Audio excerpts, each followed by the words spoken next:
வங்கக்கடலில் புயல் உருவாகியிருக்கக்கூடிய நிலையில் தமிழ்நாட்டின் சில மாவட்டங்களுக்கு வரும் 29, 30 ஆகிய தேதிகளில் ரெட் அலர்ட் எச்சரிக்கை விடுக்கப்பட்டிருக்கிறது. இந்த நிலையில் வடகிழக்கு பருவமழையை எதிர்கொள்ள மேற்கொள்ள வேண்டிய நடவடிக்கைகள் தொடர்பாக முதலமைச்சர் இன்றைய தினம் ஆலோசனை கூட்டம் நடத்தினார். இதில் சில அறிவுறுத்தல்களை அவர் வழங்கியிருக்கக்கூடியதை அண்மை செய்திகளாக நாம் பார்த்து வருகிறோம். விவரங்களை செய்தியாளர் பாரி கார்த்திக் வழங்க நாம் கேட்கலாம். பாரி கார்த்திக், மேலும் விவரங்கள்.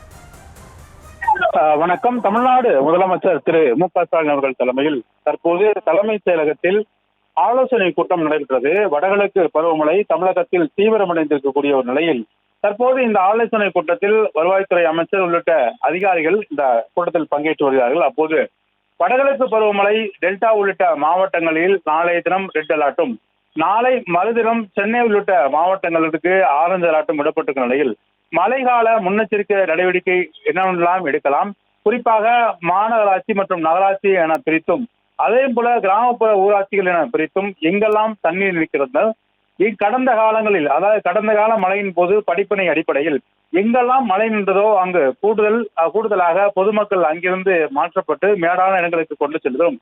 கடந்த முறை அதிக அளவுக்கு கால்நடையுடைய இறப்பு தவிர்க்க முடியாத இருந்தது. எனவே அந்த கால்நடைகளை பாதுகாக்கும் பொருட்டு சிறப்பு முகாம்கள் அமைத்தலும், மழை காலங்களில் பொதுமக்களுக்கு உணவு வழங்குவது உள்ளிட்ட பல்வேறு விஷயம் குறித்தும் முதலமைச்சர் அவர்கள் இந்த ஆய்வுக் கூட்டத்தில் பேசினார். அப்போது அனைத்து மாவட்ட ஆட்சியர்களுக்கும் அது தொடர்பாக மேலும் அங்கு இருக்கக்கூடிய அமைச்சர்களுக்கும் உத்தரவிட்டிருக்கிறார்.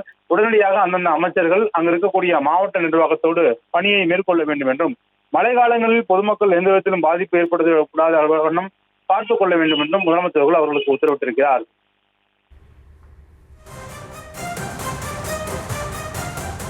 விரிவான விவரங்களுக்கு நன்றி பாரி கார்த்திக்.